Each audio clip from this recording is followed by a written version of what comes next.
It's a sad video, and I feel bad for this young woman who is 16 years old, who is apparently a foodie. We have this tweet from Gina Bontempo. A 16-year-old shares what she eats in a day.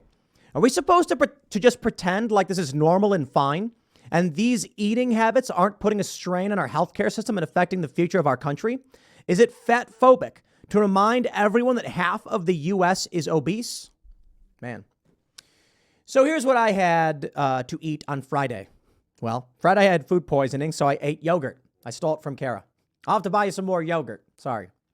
And I was really sick. That is what it is. But on Saturday, feeling much better, the only thing I ate all day was a chicken salad sandwich on a croissant with some barbecue potato chips and a cold brew coffee.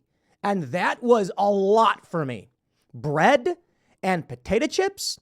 I normally don't go that carb heavy. Normally I have, say, like some chicken breast and asparagus when the girlfriend cooks for me, you know what I mean? But I was hanging out, as I do on the weekends, at the local Hollywood casino, and I had some deli food. That was the only thing I ate. I didn't need to eat any more than that. It was enjoyable, quite delicious, and I did not feel the need to eat anything else. The next day, I had the same thing. It was really good. However, later on, I did make the mistake of having some pepperoni pizza, which I will not do again. But that was it.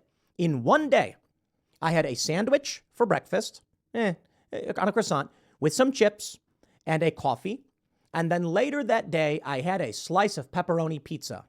Today, I am going to have another sandwich. Yeah, I know, a little bit of bread back in the diet, but I keep my carbs around 50 to 80 per day or less. I was doing for a long time less than 50, and I lost 30 pounds. Then I got around stable and decided not to do heavy keto like I had been doing. And I reintroduced a certain degree of carbs, but typically per day, it's less than 50. Some days on the weekend, like I mentioned, I had bread.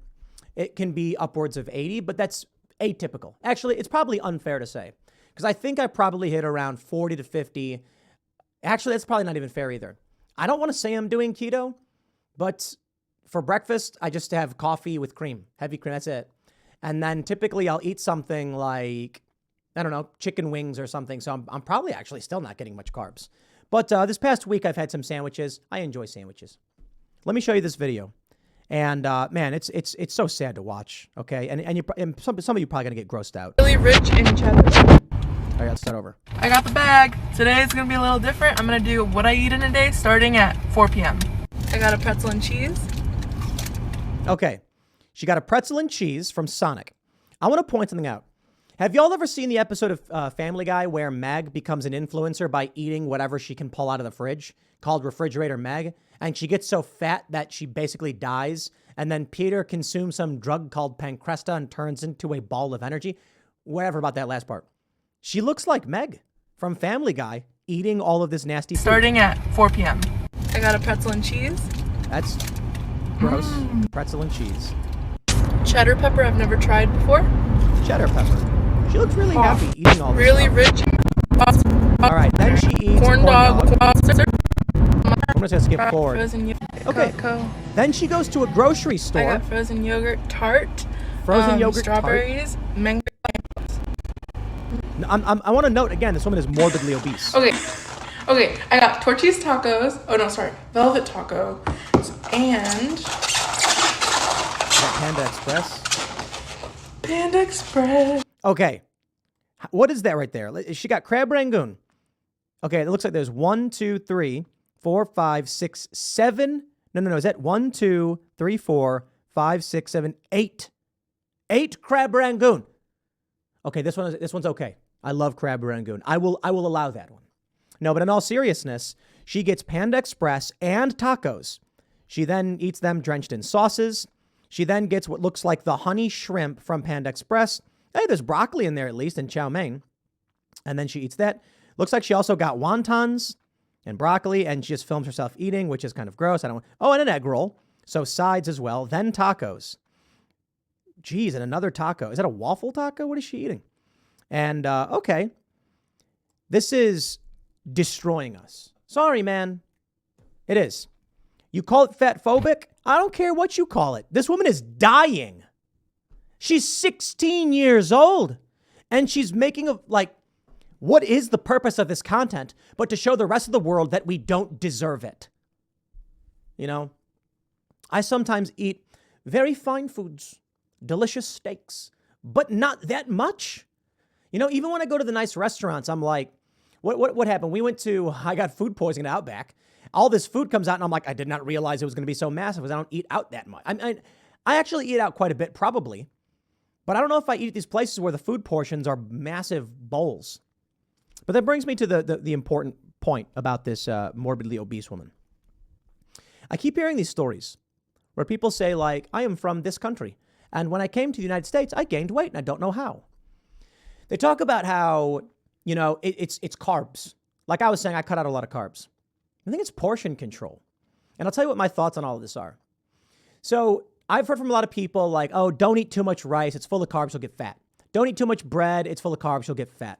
Now, it's true, there's a bunch of weird preservatives and chemicals in our food that are probably screwing us up. But it's portions. People who live overseas will be like, I eat rice and chicken, and then I come to America, and I'm eating the same thing, but I'm gaining so much weight.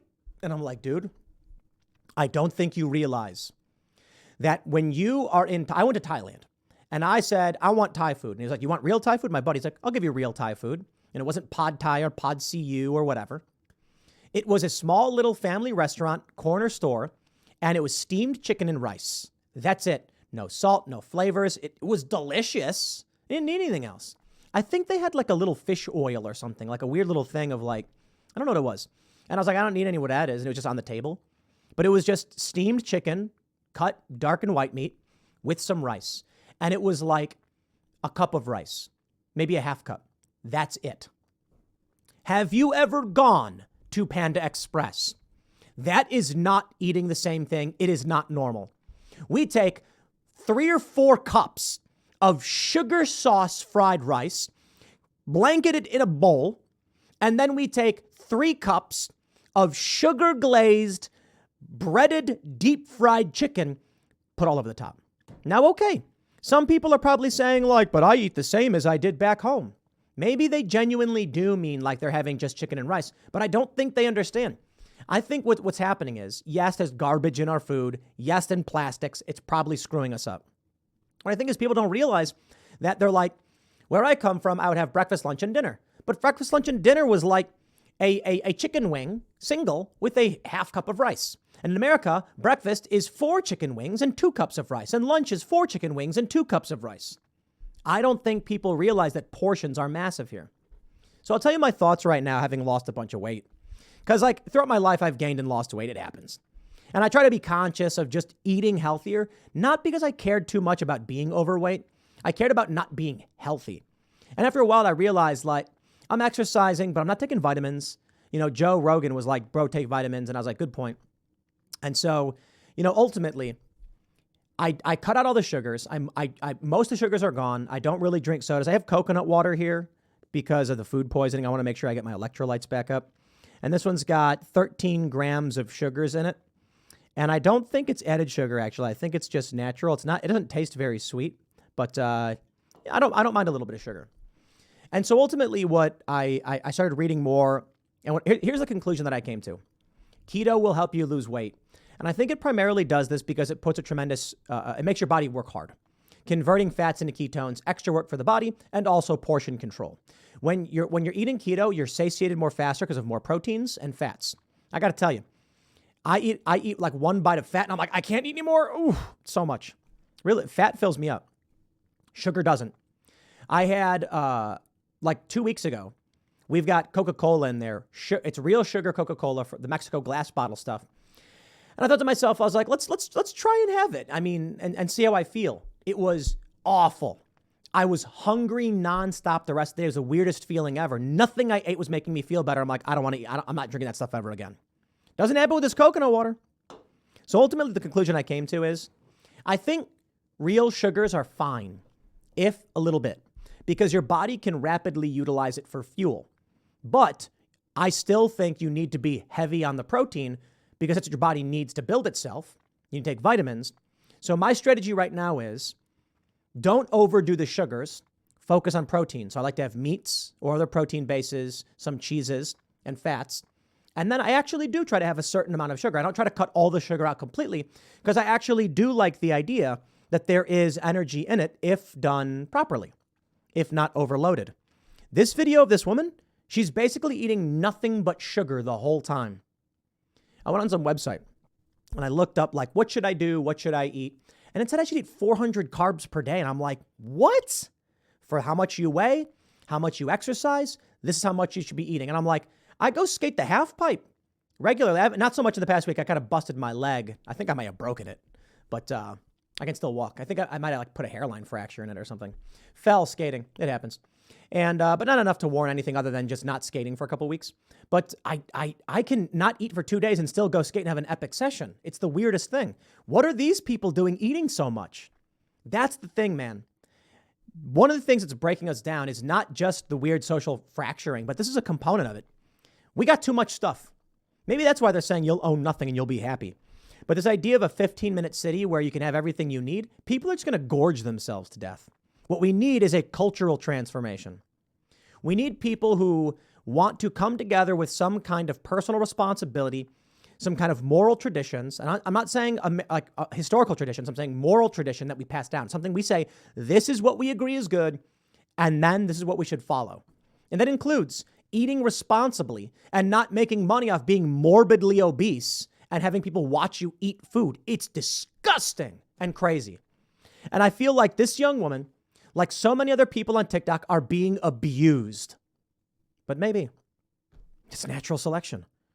You know, I try to make sure I'm healthy, so I eat right.